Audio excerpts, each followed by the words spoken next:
পৃথিবীর সকল মুসলিম নিজ দেশের নামের পরে আর যে দেশটির নাম অবশ্যই জানে সেটি হলো সৌদি আরব। সৌদি আরব মধ্যপ্রাচ্যের একটি সার্বভৌম আরব রাষ্ট্র। দেশটি বেশ কিছু কারণে পৃথিবীর আর সকল দেশের চেয়ে বেশ আলাদা। যেমন, দেশটির মানবলিখিত কোনো সংবিধান নেই। দেশটির শাসন ব্যবস্থা ইসলামী শরিয়ার উপর ভিত্তি করে পরিচালিত হয়। প্রতিটি মুসলিম নিজের জীবন, পিতামাতা, সন্তান সন্ততি ও সব মানুষের চেয়ে যে মানুষটিকে অধিক ভালোবাসেন, অর্থাৎ সর্বশেষ নবী ও রসুল হজরত মুহাম্মদ সাল্লাল্লাহু আলাইহি ওয়াসাল্লাম এই দেশে জন্মগ্রহণ করেন। সৌদি আরবে কোনো সরাসরি রাজনৈতিক নির্বাচন হয় না। সরকারের সব স্তরে নিয়োগ বাদশাহ ও তার নিযুক্ত ব্যক্তিদের দ্বারা করা হয়ে থাকে, অর্থাৎ এখানে শাসক ইলেক্টেড হন না, সিলেক্টেড হন। রাজা ও রাজ পরিবারই শাসন ব্যবস্থা পরিচালনা করেন। এমনকি সৌদি আরবে কোনো ধরনের রাজনৈতিক দল বা আন্দোলনও অনুমোদিত নয়। দেশটির আয়তন 21,49,690 বর্গ কিলোমিটার। আয়তনের বিচারে দেশটি মধ্যপ্রাচ্যের বৃহত্তম, এশিয়ার পঞ্চম বৃহত্তম এবং পৃথিবীর 12তম বৃহত্তম রাষ্ট্র। মোটামুটি অনেক বড় দেশে হলেও 2022 সালের আদমশুমারি মতে দেশটিতে মোট 3,21,75,224 জন মানুষ বসবাস করেন, যার মধ্যে 58.4% মানুষ জন্মসূত্রে দেশটির নাগরিক আর বাকি 41.6% মানুষ পৃথিবীর বিভিন্ন প্রান্ত থেকে এই দেশটিতে এসেছে।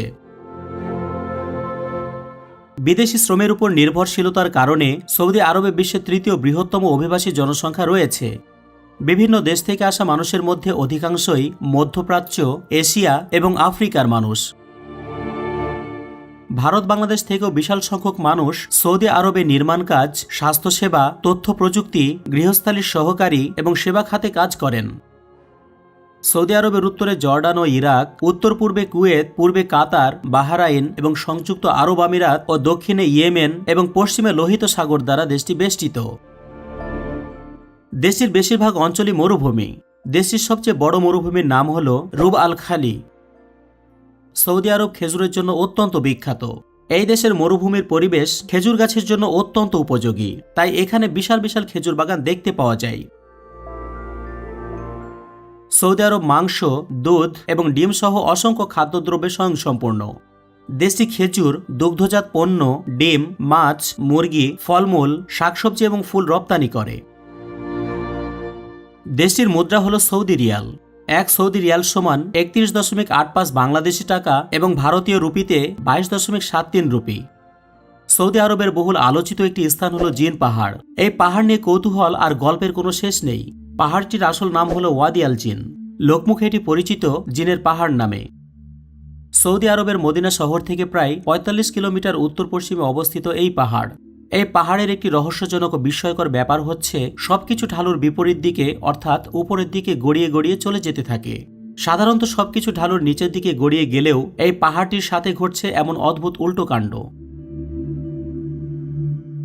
এখানে গাড়ির ইঞ্জিন বন্ধ করে রাখলেও তা 30 থেকে 60 কিলোমিটার প্রতি ঘন্টা গতিতে উপরের দিকে চলতে থাকে। পুরো ব্যাপারটি সাধারণ নিয়মের ঠিক উল্টা। এমন কি রহস্য এই পাহাড়ের ভেতর লুকিয়ে আছে? ওয়াদি আল জিন পাহাড় সম্পর্কে মানুষের প্রথম ধারণা আসে 2009-2010 সালের দিকে। সৌদি সরকার এখানে একটি সড়ক তৈরি করার পরিকল্পনা করেছিলেন। এরপর কাজও যথাসময়ে শুরু হয়েছিল, কিন্তু সমস্যা দাঁড়িয়েছিল তখন যখন রাস্তা নির্মাণের জন্য যন্ত্র ও পিচ ঢালাই করার জন্য বড় বড় রোলার গাড়িগুলো আস্তে আস্তে উপরের দিকে উঠে যাচ্ছিল। এসব দেখে কর্মরত শ্রমিকেরা ভয় পেয়ে যান এবং তারা কাজ করতে অস্বীকার করেন। রাস্তাটির কাজ যেখানে বন্ধ করা হয় সেখানে চারিদিকে বিশাল কালো পাহাড়।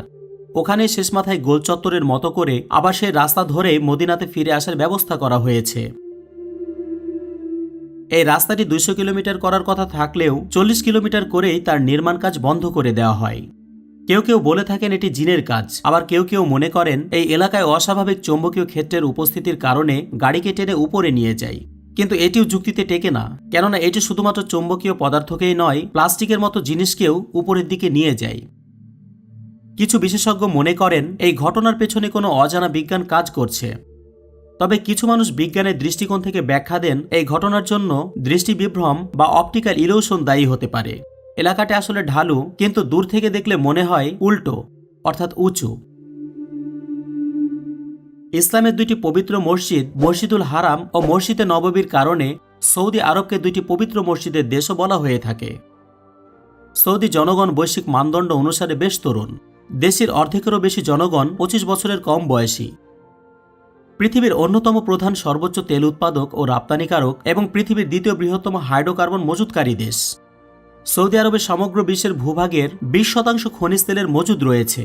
পরিমাণটা এতটাই বেশি যে যা 26,000 কোটি ব্যারেলের সমান। সৌদি আরবের রাষ্ট্রীয় তেল কোম্পানি আরামকো বিশ্বের সবচেয়ে লাভজনক প্রতিষ্ঠানগুলোর মধ্যে একটি। দেশটিতে তেল ছাড়াও গ্যাস ও স্বর্ণ খনি রয়েছে। জিএনপি অনুসারে সৌদি আরব বিশ্বের শীর্ষ ধনী দেশগুলোর মধ্যে একটি। এই তেলের কারণে দেশটির অর্থনীতি যেমন বাড়ছে, তেমনই এর মানব সম্পদ উন্নয়ন সূচকও উপরের দিকে উঠে যাচ্ছে। তাছাড়াও এটি একমাত্র আরব দেশ হিসাবে G20 এর প্রধান অর্থনৈতিক শক্তির সদস্য। গ্লোবাল ফায়ার পাওয়ারের 2024 সালের তথ্য মতে সৌদি আরব সামরিক খাতে খরচের ক্ষেত্রে পৃথিবীর সকল দেশের মধ্যে 5ম স্থানে রয়েছে। সৌদি আরব উপসাগরীয় সহযোগিতা পরিষদ, জাতিসংঘ, অর্গানাইজেশন অফ ইসলামিক কোঅপারেশন, আরব লীগ এবং ওপেকের সদস্য। 1992 সালের রাজকীয় ফরমান জারির মাধ্যমে গৃহীত মৌলিক আইন অনুযায়ী এই দেশের বাদশাকে অবশ্যই শরিয়া আইন এবং কোরআন মেনে শাসনকার্য পরিচালনা করতে হবে। এই আইন অনুযায়ী কোরআন এবং সুন্নাহকে সৌদি আরবের সংবিধান হিসেবে গ্রহণ করা হয়। উইকিপিডিয়ার তথ্য মতে 2023 সাল পর্যন্ত সৌদি আরবের সশস্ত্র বাহিনীতে 1,27,000 সক্রিয় কর্মী, 1,30,000 ন্যাশনাল গার্ড এবং আধা সামরিক নিরাপত্তা বাহিনীতে 24,500 জন সক্রিয় কর্মী রয়েছে। দেশের সাথে মার্কিন যুক্তরাষ্ট্র, যুক্তরাজ্য এবং ফ্রান্সের নিরাপত্তা সম্পর্ক রয়েছে, যারা এটিকে প্রশিক্ষণ ও অস্ত্র সরবরাহ করে থাকে।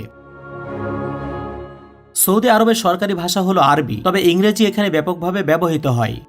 নাগরিকদের জীবনযাত্রার মান বেশ উন্নত। শিক্ষার হার 80.5%। এখানকার নাগরিকেরা বিলাসবহুল জীবনযাপন করেন। সরকারি পরিসংখ্যান অনুসারে দেশটিতে অপরাধের হার প্রায় 0। সৌদি নারীরা আবায়া, বোরকা, হিজাব সহ অন্যান্য শরিয়া সমর্থিত পোশাক পরিধান করেন। পুরুষেরা আলখাল্লা, জুব্বা, গুত্রা এবং টুপি পরিধান করেন। এখানে অন্যান্য ধর্মের মানুষের বসবাসের অনুমতি রয়েছে, তবে ইসলামের বাইরে অন্য কোনো ধর্ম প্রচার করা নিষিদ্ধ। এখানে অ্যালকোহল সম্পূর্ণ নিষিদ্ধ এবং এটি তৈরি, বিক্রি বা গ্রহণ করলে কঠোর শাস্তির ব্যবস্থা রয়েছে।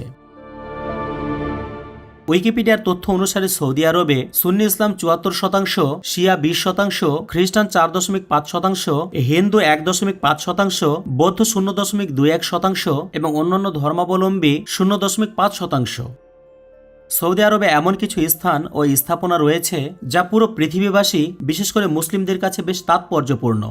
যেমন মসজিদুল হারাম, এটি ইসলামের পবিত্রতম স্থান এবং কাবা শরীফ এখানেই অবস্থিত। হজ ও উমরা পালনকারীদের জন্য এটি সবচেয়ে গুরুত্বপূর্ণ স্থান, আর এটি হল বিশ্বের বৃহত্তম মসজিদ। মসজিদে নববী, এটি হল মহানবী হযরত মুহাম্মদ সাল্লাল্লাহু আলাইহি ওয়াসাল্লামের মসজিদ। এখানে রসুল সাল্লাল্লাহু আলাইহি ওয়াসাল্লামের রওজা শরীফ অবস্থিত। আরাফাতের ময়দান, হজের সময় হাজিরা 9 জিলহজ তারিখে এখানে জড়ো হন। এখানে মহানবী হযরত মুহাম্মদ সাল্লাল্লাহু আলাইহি ওয়াসাল্লাম বিদায় হজের ভাষণ দিয়েছিলেন। এটি হজের অত্যন্ত গুরুত্বপূর্ণ একটি অংশ।